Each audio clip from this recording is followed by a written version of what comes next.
Bonjour à tous et bienvenue sur ce nouvel épisode de Journal Créatif.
Merci de me retrouver pour ce nouvel épisode de Journal Créatif.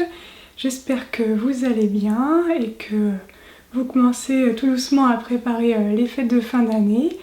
J'avoue que moi, ça fait déjà un petit moment que j'ai commencé. Je vais vous montrer quelques projets liés à Noël et aux fêtes de fin d'année que j'ai réalisés ce mois-ci. À mon avis, il y aura quelques d'autres petits nouveaux sur le mois de décembre. Le tout est d'essayer de ne pas avoir de nouvelles idées trop tardivement parce que c'est un petit peu ma spécialité, d'avoir une idée de cadeau personnalisé pour toute la famille le 24 décembre. J'espère que ce nouvel épisode va vous plaire. J'ai un gros projet à vous montrer mais vous vous doutez sûrement du projet tricot dont il s'agit. Je vais vous montrer quelques en cours dont un petit nouveau que j'ai mis sur mes aiguilles depuis le dernier épisode. J'ai quelques projets couture à vous montrer, pas de vêtements terminés cette fois-ci, mais on reparlera de ça tout à l'heure. Et enfin, j'ai un projet en perles et quelques do-it-yourself justement autour de Noël que je compte vous partager. On finira sûrement par une petite partie actu où j'ai quelques petites choses à vous dire. C'est parti! Alors je vais commencer la partie tricot par vous dévoiler un projet fini dont je suis extrêmement fière. Il s'agit du Whitmore Sweater de Emily Loden que j'ai terminé il y a une dizaine de jours.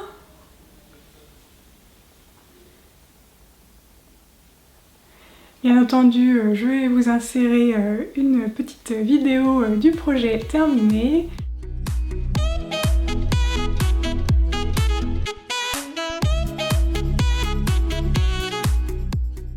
Donc si vous êtes nouveau par ici et que vous ne l'avez pas encore vu, donc il s'agit d'un pull qui se tricote du haut vers le bas, qu'on commence en faisant un col avec des côtes 1-1.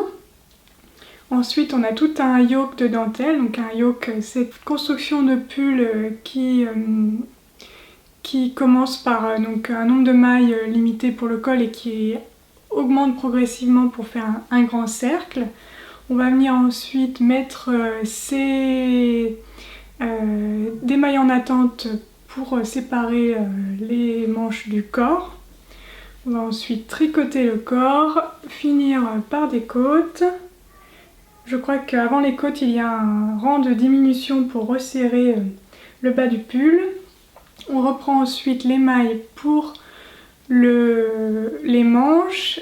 On resserre également à la fin. Donc moi, je n'ai pas du tout fait de diminution. Donc ce sont des manches droites et on fait uniquement des diminutions tout à la fin avant les côtes pour resserrer le poignet. Et puis on termine par des côtes 1-1 pour les poignets. Donc c'est un pull dont je suis extrêmement fière. Une première part par la beauté de l'objet terminé. La beauté des laines employées, je trouve qu'elles vont vraiment bien avec le projet. La dentelle est bien mise en valeur grâce à voilà, un coloris assez clair. Ça c'est une des choses que j'ai appris avec ce projet, et puis sur le fait que voilà, lorsqu'il y a une dentelle, il vaut mieux privilégier des fils, des couleurs de laine plutôt claires. Sur du foncé, ça ne sera pas du tout autant mis en valeur. Le mohair et cette laine dont je vais vous reparler sont extrêmement douces, donc c'est vraiment un pull tout doux à porter. Le mohair lui confère vraiment une chaleur au porté. Je l'ai déjà eu l'occasion de le porter plusieurs fois, et contrairement à certains pulls où je vais me munir en plus de mon pull d'un châle par exemple quand j'ai un petit peu froid en journée ou le soir, et ben là pour le coup avec ce pull là nickel, pas besoin de plus, malgré le fait qu'il y a la dentelle, qu'on peut se dire que qu'il peut y avoir du froid qui arrive ici au niveau du torse, mais au final pas du tout. J'ai absolument pas froid avec, donc je suis ravie. Donc pour vous reparler un peu de la laine, donc j'ai utilisé cette association de fils. Donc le premier fil c'est... Voilà, c'est un petit peu clair, un petit peu saturé. Donc le premier fil c'est la base Prélude 600 de Heike Made dans le coloris Jouer avec les poissons volants, et c'est une base avec de la soie et du mérino. Et le deuxième fil que j'ai associé avec, c'est de la marque Ito. C'est un bleu pâle de mohair, donc mohair et soie. Et l'ensemble est vraiment hyper doux et du coup hyper confortable à porter. C'est un régal à tricoter et à porter. Je suis vraiment ravie d'avoir sauté le pas sur ce tricot. Si vous me suivez depuis quelques épisodes, vous savez que j'ai un peu hésité, que j'avais un peu peur de me lancer quand même dans ce projet, parce que le patron est relativement cher, il est autour de 12 €, ce qui est le patron le plus cher que j'ai jamais payé je pense. Donc ça, voilà, c'est un investissement au départ, surtout quand on a des doutes sur le résultat final. J'avais des doutes parce que la plus petite taille qui est proposée par le patron, c'est 98 cm de tour de buste, qui me fait beaucoup d'aisance pour ma part, pour ma petite taille. Donc ça fait 18 cm d'aisance pour moi, et je voulais pas du tout un pull oversize. Donc j'ai quand même acheté le patron, et j'ai utilisé l'échantillon en ma faveur pour faire un pull plus petit. J'ai pas remesuré mon pull après, mais vous verrez sur les photos, je dois avoir peut-être 5 à 8 cm, peut-être 5 cm d'aisance, mais pas beaucoup plus, et c'est vraiment ce que je voulais. Je voulais pas un pull de 98 cm d'envergure, ça aurait été vraiment trop gros, trop grand pour moi, donc à mon goût. Donc plutôt que de tricoter ce pull comme préconisé avec des aiguilles 3,5, 4, parce que le fil est plutôt un fil de type DK, donc soit 200 mètres pour 100 grammes, soit utiliser un mélange fingering plus lace qui fait ce même échantillon. L'échantillon du patron c'est 21 mailles pour 10 cm, donc voilà, à peu près un équivalent DK. Moi, pour réduire la taille de mon pull, j'ai utilisé des aiguilles 3 mm, et mon échantillon est de 28 mailles pour 10 cm. Donc ça c'est parce que ce fil là c'est 600 mètres pour 100 grammes et pas 400 mètres pour 100 grammes. Donc c'est vraiment une laine fingering très fine. Donc voilà, je suis ravie de m'être lancée dans cette première optimisation de l'échantillon. Alors non, en vrai c'est pas le premier, mais c'est le premier le plus conséquent que j'ai fait.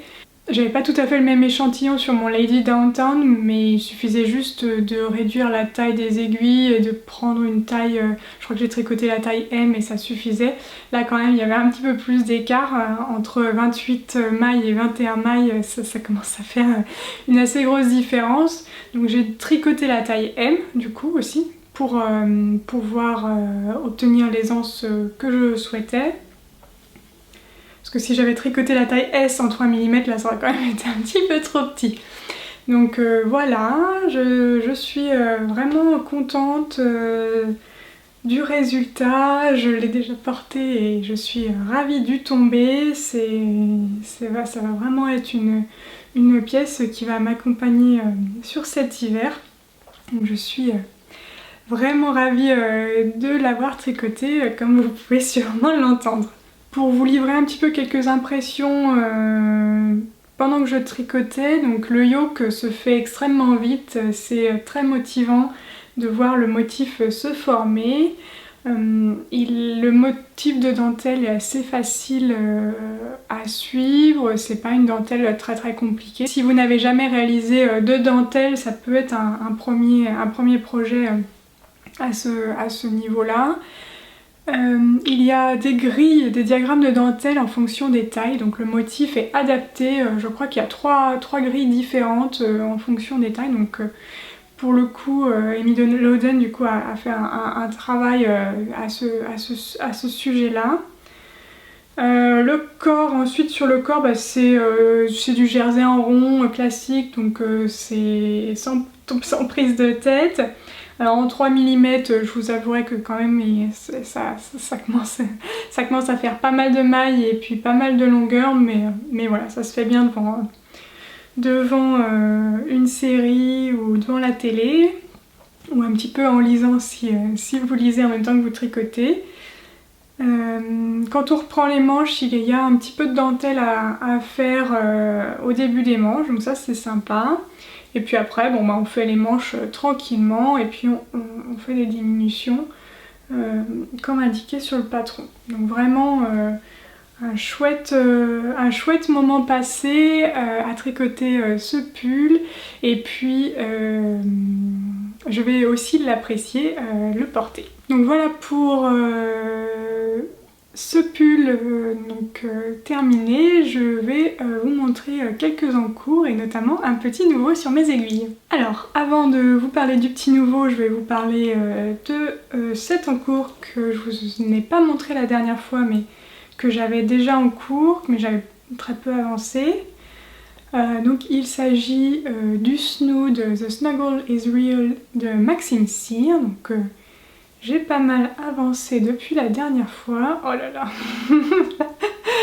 Vous voyez, j'imagine que... Alors je sais pas si vous allez voir, mais moi ça me saute aux yeux à la caméra.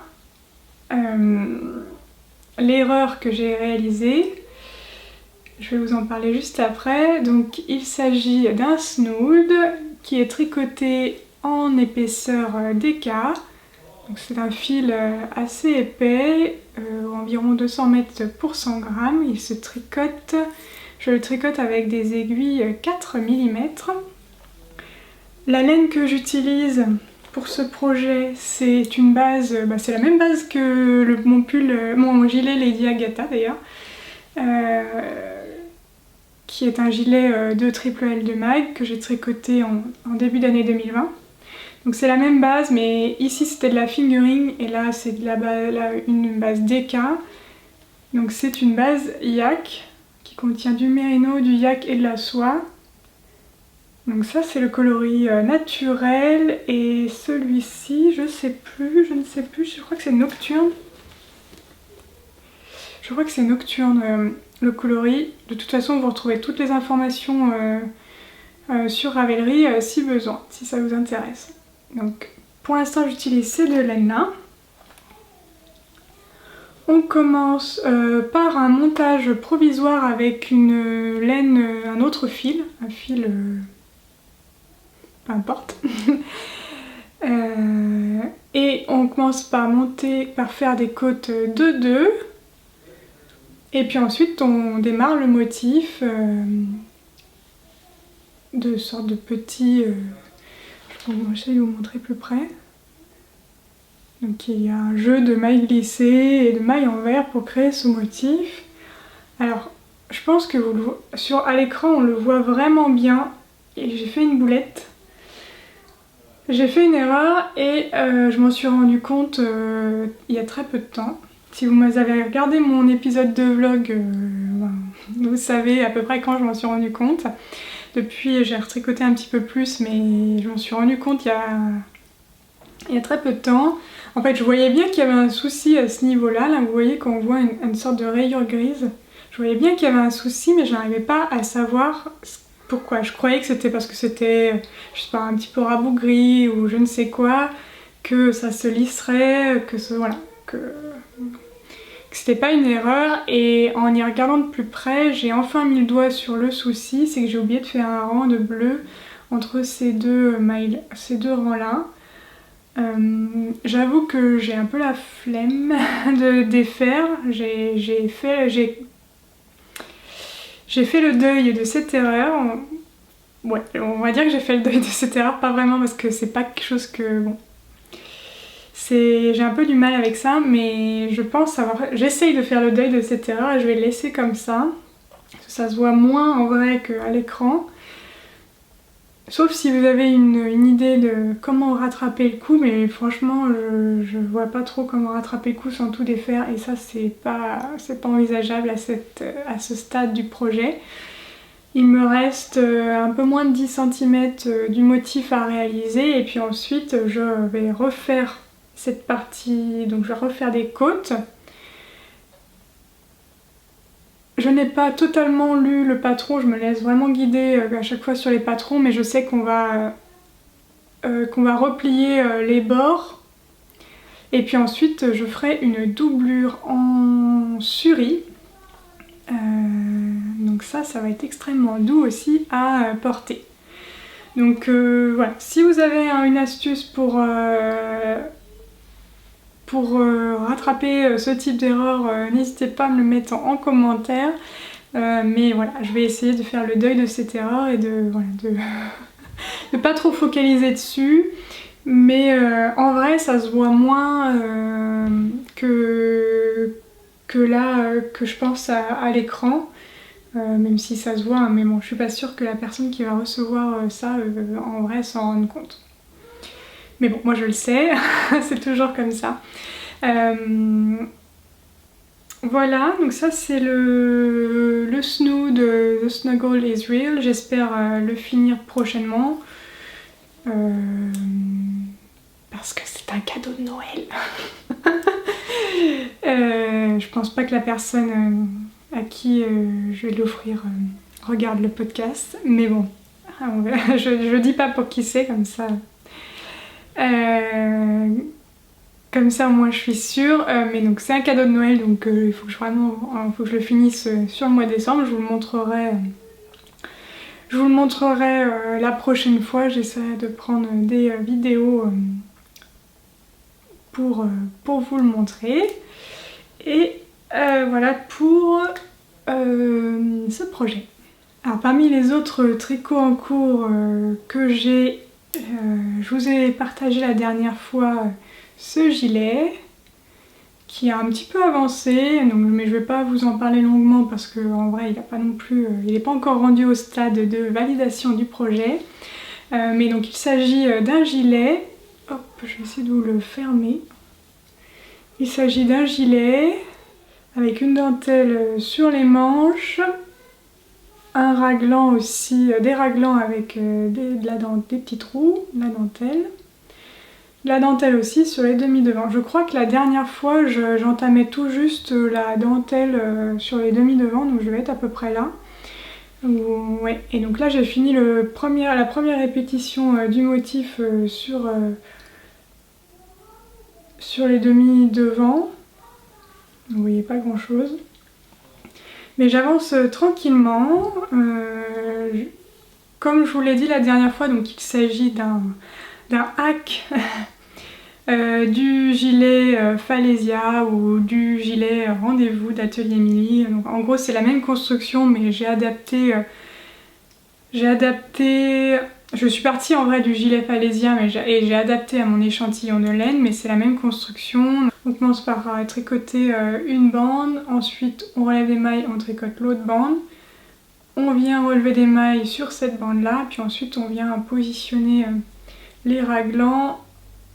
On fait des augmentations et puis Voilà. Donc je vous en reparlerai plus en détail quand j'aurai réussi à séparer les manches du corps et que j'aurai validé ainsi le fait que le gilet je vais pouvoir le porter, parce que pour l'instant c'est pas encore le cas. Je ne sais pas si mes calculs sont bons, donc j'espère, je croise encore les doigts pour que ça fonctionne. Mais pour l'instant je n'ai aucune certitude. Je vais juste vous reparler de la laine rapidement. Il s'agit de la laine teinte par La Fée-Fil dans le coloris Jeannette. Donc du mohair et puis du mérino superwash. Donc voilà pour cet en cours et je vais finir par un nouveau projet sur mes aiguilles que vous n'avez pas vu la dernière fois. Il s'agit d'un nouveau design de châle. Alors donc j'ai mis un nouveau projet, un nouvel ouvrage sur mes aiguilles. J'ai eu envie de designer un nouveau châle. Après le châle La Montagne au Lama, donc je me lance dans un nouveau design. Parce que mon châle La Montagne au Lama était bien pour l'automne, mais il est un petit peu juste en termes d'épaisseur pour l'hiver. Donc je voulais me tricoter un châle plus hivernal. Donc voici le début. Alors, je ne sais pas si vous allez bien voir, parce qu'il est en bleu foncé. Donc c'est un châle qui se commence par la pointe et qu'on va venir augmenter progressivement. Pour l'instant, j'essaie de faire un châle accessible pour les débutants. Pour faire cette première partie, c'est uniquement des mailles en droit, des mailles en vert et des jetés. Mais en fonction mais on peut quand même avoir cette texture grâce à uniquement ces trois techniques. Donc pour l'instant il est très très accessible aux débutants. Il y aura un petit peu de dentelle un peu plus haut, mais je vais faire une dentelle assez simple. Et surtout, après avoir tricoté tout ça de bleu, la maîtrise de la maille en droit, la maille en vert, ce sera nickel. Et donc on pourra passer à des nouvelles techniques. Mais voilà, c'est un châle qui se voudra être vraiment accessible aux débutants. Donc pour l'instant, il est tout bleu. La laine que j'utilise, c'est de la Gilliatt de Dererum Natura. Donc le bleu marine, c'est le coloris baleine bleue.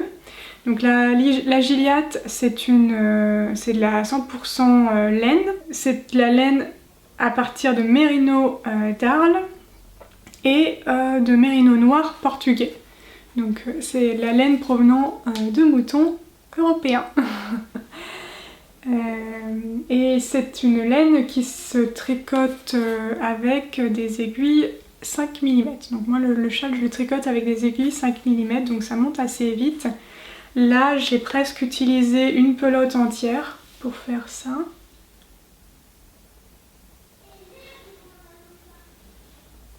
Pour faire tout ça. Ça va être un assez grand châle. Je ne suis pas sûre d'utiliser la deuxième pelote en entier. Je vais voir, mais je vais encore rajouter une deuxième pelote de bleu. Et puis ensuite, une fois qu'on aura fait une grande partie en bleu, il y aura une bordure bicolore. Donc le châle aura 3 couleurs. La bordure bicolore sera d'abord naturelle. Donc ce coloris-là. Donc qui est le coloris poivre blanc. Et enfin la troisième couleur du châle, ce sera le coloris cyprès. Donc une sorte de vert qui tire quand même un petit peu vers le bleu. Donc voilà, un châle tricolore avec un jeu de textures, de dentelle, une jolie bordure. J'espère une jolie bordure, je ne suis pas encore rendue là, mais pour l'instant, en tout cas le résultat me plaît beaucoup. Un châle assez chaud pour l'hiver, donc je vais essayer de le finir assez rapidement. J'aimerais bien le finir sur le mois de décembre, mais je suis pas sûre que je vais y arriver pour pouvoir le faire tester. Ça va être chaud. ça va être chaud de vous le proposer pour que vous puissiez le tricoter pour cet hiver parce que je suis pas très en avance, on va dire. Je vais essayer de faire mon possible pour quand même que vous puissiez le tricoter et l'avoir sur cet hiver quand même, mais j'ai un peu de doute quand même. Mais voilà, j'espère que ce design vous plaira. Je n'ai pas encore de petits noms à donner à ce châle, donc si vous avez des idées, n'hésitez pas à me les mettre en commentaire, je serai ravie de puiser, d'avoir vos idées d'inspiration, vos idées de noms pour nommer ce nouveau design.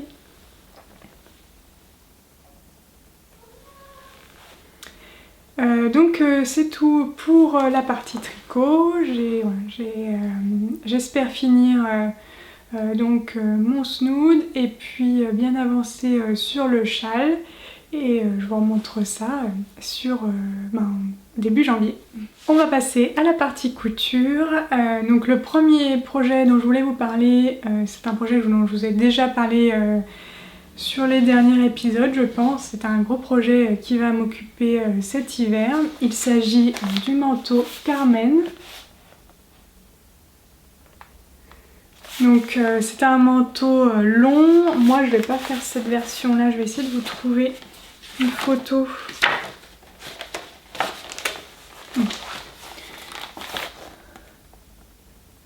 Moi je vais faire la version comme ceci, avec capuche et puis avec des poches passepoilées et pas les poches plaquées comme ici. Les tissus que je vais utiliser sont ceux-ci, donc c'est un joli gris peut-être taupe qui tire un peu vers le taupe, et puis ça va être la doublure.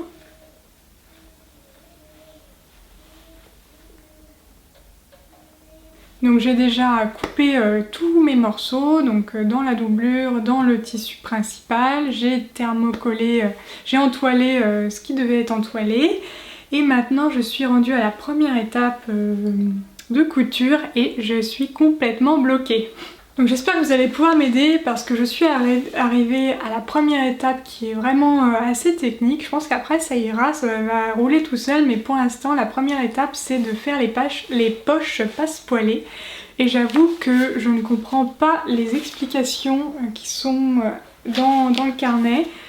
Je ne m'y repère pas du tout, donc si vous avez un tuto, si vous connaissez un tuto qui explique comment coudre des poches passepoilées ou des poches à pattes, ça peut s'appeler comme ça, s'il vous plaît mettez-le moi en commentaire. J'ai commencé à chercher sur YouTube mais j'ai pas encore trouvé de méthode qui me donne l'impression que le rendu va être le même que ce que je dois faire moi. Donc je suis encore en pleine recherche, mais si vous avez déjà vu ça quelque part, mettez-le moi en commentaire, ça m'aidera énormément parce que là je suis vraiment bloquée sur cette étape et ça m'ennuie fortement. Je ne veux pas passer aux étapes suivantes tant que j'ai pas fait cette étape là parce que sinon je sais que ça va... Enfin, déjà c'est pas l'ordre de base des étapes de la couture de ce manteau, mais sinon je sens qu'en gros je vais faire tout le reste et puis au final il va rester en mode il manque les poches et je pourrais pas le porter tant que j'ai, de toute façon tant que j'ai pas fait cette étape là, et donc ça va me frustrer énormément. Donc je me suis dit on ne passe pas à d'autres étapes tant que les poches sont pas cousues. Il y en a 3 à mettre, en plus il y en a une donc au niveau du haut du manteau et puis après sur les demi devant, puis après il y en a deux un peu plus basses. Mais voilà où je suis rendue sur ce projet, donc pas grand chose. Même si en fait déjà la découpe ça m'a pris pas mal de temps, découper un tissu comme ça aussi épais je n'avais jamais fait, c'est quand même assez long. Il y a quand même pas mal de pièces pour ce projet, donc c'était déjà une étape en soi de tout couper et de tout entoiler. Mais bon voilà, ça c'est le projet en cours, le gros bébé du mois de l'hiver je pense. Une fois que j'aurai débloqué les poches, je pense que ça ira assez vite, mais pour l'instant, j'avoue que je ne vois pas le bout. Donc j'espère que vous allez pouvoir m'aider. Alors en couture, j'ai quand même fait pas mal de choses ces derniers mois. C'est pas tout à fait ces dernières semaines parce qu'en fait j'avais commencé ces projets de couture déjà en septembre. Mais j'avais pas voulu vous les montrer trop tôt parce que ce sont des coutures vraiment axées Noël, donc je m'étais dit je vais quand même attendre un peu avant de vous faire passer en mode Noël avec moi. Là, bon, là je pense qu'on est bon. Vous avez déjà pu voir un tuto, deux tutos même autour de ces projets. Donc le premier projet que j'ai cousu, c'est un panier pour sapin, pour cacher le pied de son sapin. Donc ça c'est vraiment un projet que j'ai, enfin, que je trouve vraiment super.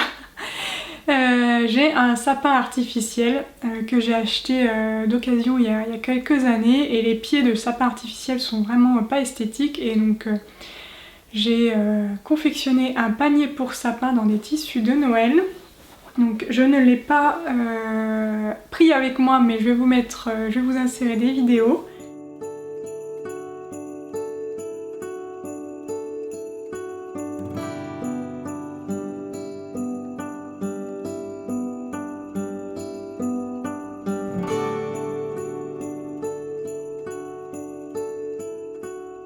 J'ai utilisé ces deux tissus qui sont des tissus de Noël de Mondial Tissu.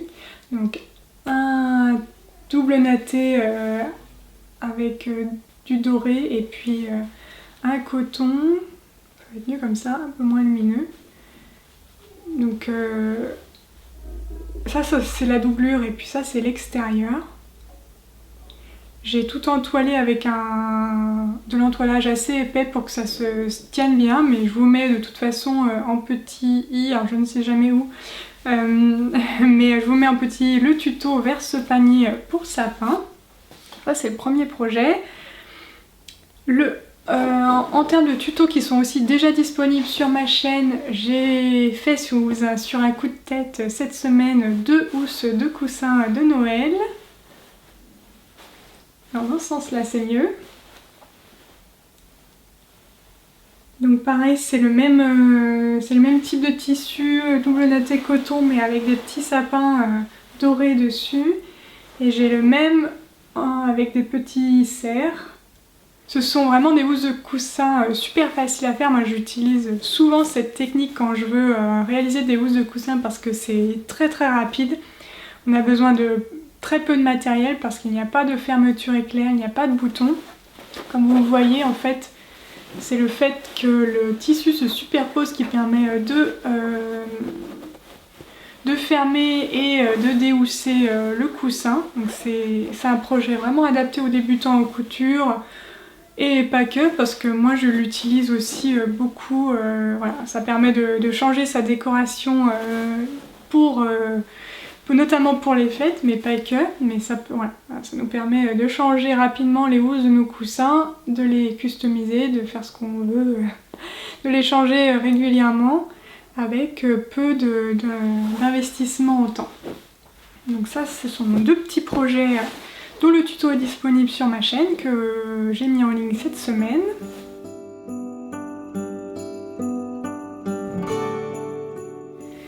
Et enfin, il y aura un dernier tuto autour de couture de Noël qui va apparaître prochainement, la semaine prochaine, à mon avis dimanche prochain.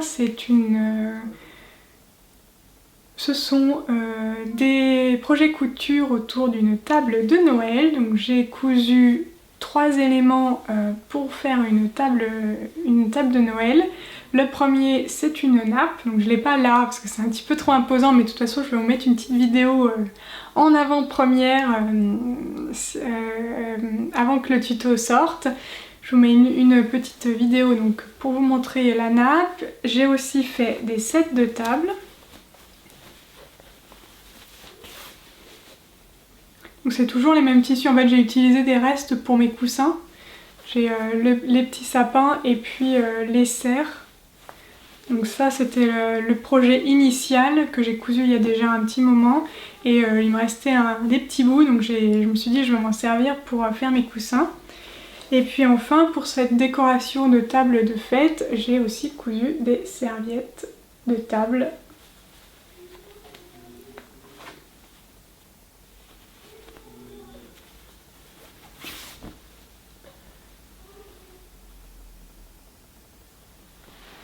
Dans ce magnifique tissu bleu marine et doré. Ces serviettes de table d'ailleurs peuvent aussi servir de furoshiki. Comme vous avez pu voir sur ma vidéo de panier pour sapin, en fait j'avais emballé quelques faux cadeaux dans ces serviettes de table pour faire un petit peu de décoration au pied du sapin. Donc ça peut aussi servir, c'est la même façon de coudre, que ce soit pour une serviette ou pour un furoshiki. Donc ces trois projets, la nappe, les sets de table et les serviettes de table, on utilise une seule et même technique que je vais vous détailler bien sûr dans le tuto qui paraît la semaine prochaine, mais c'est la même technique. La différence c'est la taille des tissus employés, donc je vous explique tout de A à Z, quelles sont les meilleures façons pour couper vos tissus à la bonne taille. Et puis ensuite c'est exactement la même technique, donc je vous montre ça dans le tuto, j'espère que ça vous plaira. Je me suis bien amusée aussi à faire une jolie table de Noël en avance pour mettre en valeur ces projets couture, donc ce fut vraiment un projet agréable. J'espère que ce tuto vous plaira, en tout cas moi je me suis bien amusée à le faire. Enfin, je me suis amusée à faire des décorations pour mon sapin, donc plusieurs façons de faire. Premièrement, la façon, on va dire, la plus simple, j'ai commandé des boules de Noël en bois que j'ai peintes avec de la peinture acrylique. Donc, il y a des dorés, des blanches, dorés et blancs, voilà, j'ai plusieurs... c'est un peu le thème... de couleurs de mon sapin que je vous montrerai.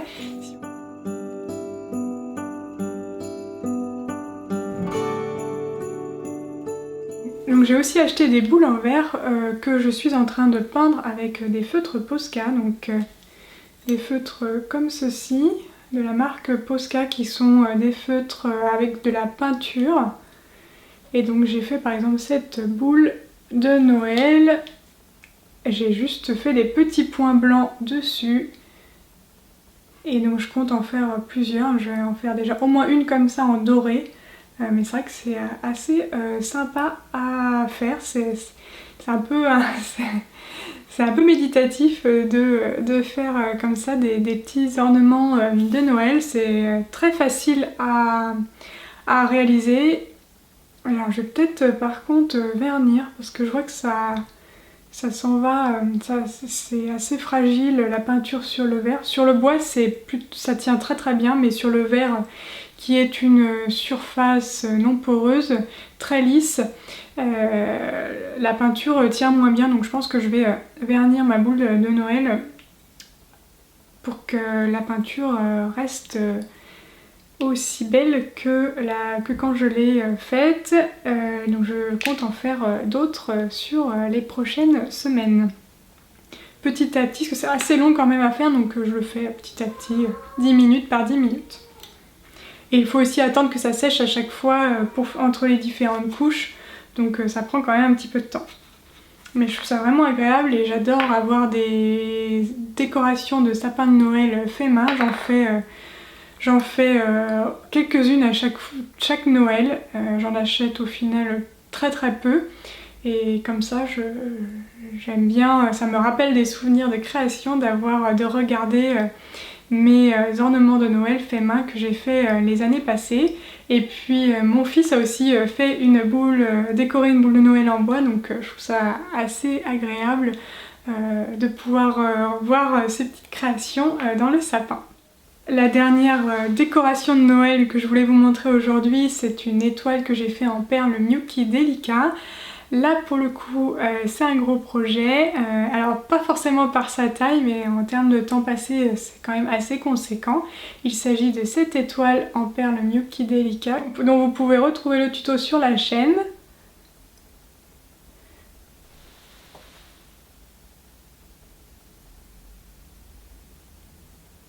Donc c'est une étoile 3D qui mesure une dizaine de centimètres environ. Elle est faite toute de perles qui sont tissées ensemble. J'ai créé le motif de cette étoile en étant inspirée par ce tissu de Mondial Tissu. Donc les couleurs sont assorties, donc comme ça mon étoile est aussi assortie à mon panier pour sapin.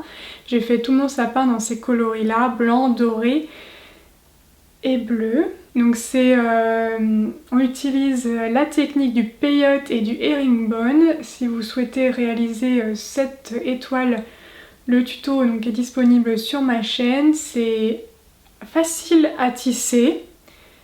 Alors c'est facile à tisser. Le diagramme, la partie la plus complexe, c'est la lecture du diagramme, mais je vous accompagne à ce sujet. Et après c'est quand même un projet assez long à faire. Alors je l'ai pas... Alors, comparé au tricot, moins long, hein, bien entendu bien moins long qu'un pull au tricot, mais par contre ça demande quand même un peu de temps pour réaliser cette étoile. Je pense y avoir dû y passer quand même 10 à 15 heures. Parce qu'en fait on fait 5 petits éléments identiques, puis après on les rattache ensemble. J'ai pas compté le nombre de perles qu'il faut, mais... Donc on est quand même avec un projet perles qui compte quand même un nombre assez conséquent de perles. Mais je trouve ça... J'ai été surprise par la facilité de tissage de cet objet qui paraît vraiment très très complexe. Au final, les perles se mettent en place toutes seules, on va dire, dans la bonne façon. Donc c'est très facile à réaliser. Pour finir cet épisode, je voulais partager deux petites actus. La première actu que je voulais vous partager, c'est une initiative qui se déroule sur Instagram en ce moment. Il s'agit des vœux laineux, donc c'est un petit peu le rêve de toute tricoteuse. Les vœux laineux, alors j'ai pris mon téléphone pour pouvoir vous donner vraiment toutes les informations autour de cette initiative. Donc c'est une initiative du compte Instagram 1000 tricots, donc je vous mettrai le nom de ce compte juste en dessous. Donc 1000 tricots a créé cette chaîne de générosité dans la communauté des personnes qui tricotent. Donc le principe est le suivant.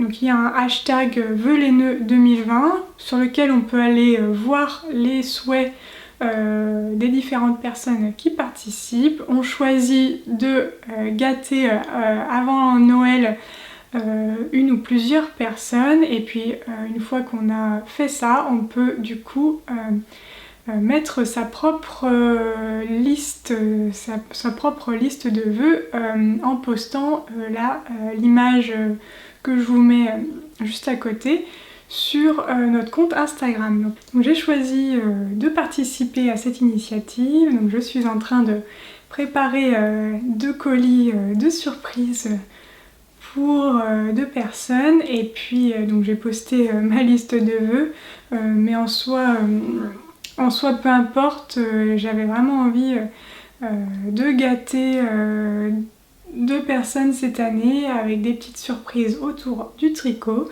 Si vous souhaitez rejoindre cette initiative, je vous invite à aller voir le hashtag vœux laineux 2020 sur Instagram. Vous pouvez aussi me retrouver sur cette plateforme, donc je vous mets le lien, je vous mets mon pseudo Instagram si vous n'êtes pas abonné encore à mon compte Instagram. La deuxième actu que je voulais partager avec vous, c'est un magazine. Donc je souhaitais vous montrer le dernier hors-série de Atelier des Nanas autour du zéro déchet. Donc c'est vraiment un magazine très complet autour du zéro déchet avec des tutos, des informations en tout genre. Donc le principe, c'est un abécédaire du zéro déchet. Donc il y a vraiment beaucoup d'informations, beaucoup de tutos, notamment autour des produits d'hygiène, de beauté, un peu de cuisine, des jeux. C'est vraiment hyper varié comme magazine. Donc je vous invite à vous le procurer si le sujet vous intéresse. Je vous en parle notamment parce que j'ai la chance d'y figurer avec une petite photo d'un projet zéro déchet que j'ai réalisé.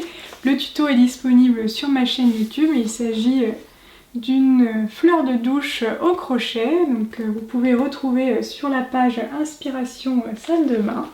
Je vous la montre même si la mienne est plus trop présentable parce qu'elle a été utilisée donc et elle a été réalisée quand même. Le tuto sur ma chaîne YouTube date d'il y a 1 an. Ouais, un peu plus d'1 an, je crois qu'il est sorti en septembre l'année dernière. C'était une des premières vidéos que j'ai sorties sur ma chaîne. Et le tuto sur le blog, il est encore plus vieux que ça. Donc voilà, la mienne est plus trop présentable, mais il s'agit d'une fleur de douche réalisée au crochet. Donc c'est assez simple à réaliser. De toute façon, ouais, si l'objet vous intéresse, vous pouvez aller voir ma vidéo YouTube à ce sujet. Ça fait un petit cadeau assez sympa pour les fêtes de fin d'année. Par exemple, si vous faites un petit panier avec une fleur de douche, un savon que vous avez acheté ou que vous avez réalisé vous-même, voilà. Des petits produits de beauté, des disques démaquillants par exemple. Voilà. Vous pouvez faire un petit kit bien-être en cadeau de Noël pour accompagner la personne qui le recevra à réduire ses déchets. Donc voilà, c'est tout pour moi pour aujourd'hui. J'espère que cet épisode vous a plu. En tout cas, moi j'aime beaucoup partager ces moments avec vous. Je vous remercie également pour les commentaires que vous avez laissés sous mon dernier vlog. J'essaierai de refaire ce type de format dans le futur et de m'améliorer à ce sujet. C'est vraiment un format qui est pas évident à maîtriser, mais je trouve ça assez sympa, assez dynamique comme format. Donc dites-moi ce que vous en pensez. Est-ce que vous aimez toujours autant les podcasts sous ce format créatif ou si vous préférez au contraire les vlogs. Pour l'instant je compte faire toujours les deux on va dire, plus les tutos qui me tiennent vraiment à cœur. Si vous avez des demandes d'ailleurs de tutos, n'hésitez pas à me les faire en commentaire. Je suis en train de réfléchir à la programmation de la chaîne pour le début d'année. Pour le début d'année, j'ai prévu de vous faire plusieurs vidéos sur un même thème, donc ça va être le tricot de son premier pull. J'ai choisi le patron, je suis en attente de la laine qui devrait arriver la semaine prochaine. Et je vais vous accompagner sur le tricot de ce pull, donc de A à Z, de la lecture du patron, choix des laines, le matériel, comment faire son échantillon, vraiment toutes les étapes majeures d'un pull et on pourra le tricoter ensemble parce que je compte sortir une vidéo par semaine au moins au début pour vous accompagner sur le sujet, accompagné d'un petit hashtag Instagram. Donc j'espère que ce projet va vous plaire, vous intéressera. Dites-moi en commentaire si vous êtes motivé par cette vidéo, cette suite de vidéos autour d'un tricot d'un premier pull. En tout cas, moi j'ai trop hâte de commencer pour vous aider sur le sujet parce que c'est vrai que c'est un sujet qui revient assez régulièrement dans vos messages privés que vous m'envoyez, quel pourrait être un premier pull à tricoter et puis comment on s'y prend sur les différentes parties techniques qui sont associées au tricot du pull. Donc j'ai trop hâte de commencer ce sujet-là. C'est vraiment le projet principal. Pour ce qui est des tutos, c'est un peu plus au fil de l'eau, un peu au feeling, en fonction de la saisonnalité et de mes idées, mes motivations. Donc voilà, ça je prévois pas trop à l'avance. Comme vous voyez, j'ai publié une vidéo mercredi qui n'était pas du tout prévue au planning à la base. Quand il y a une vidéo le mercredi, c'est ça en fait, c'est une vidéo souvent qui est pas trop prévue et que j'intercale comme ça dans le planning. Donc voilà, c'est tout pour moi. J'espère que cet épisode vous a plu. N'hésitez pas à mettre un petit pouce vers le haut, un petit commentaire pour me dire ce que vous avez pensé de l'épisode, vos idées, vos pensées, vos projets sur le mois de décembre. Sur ce, je vous souhaite de belles fêtes de fin d'année, essayez de profiter au maximum et puis de passer du temps en famille. Et puis je vous retrouve pour un prochain épisode de Journal Créatif en 2021, début janvier, pour vous parler des différentes réalisations que j'ai pu faire sur le mois de décembre. Je vous souhaite donc une bonne journée, bonne soirée, bonne semaine et je vous dis à bientôt pour de nouvelles aventures créatives. Salut!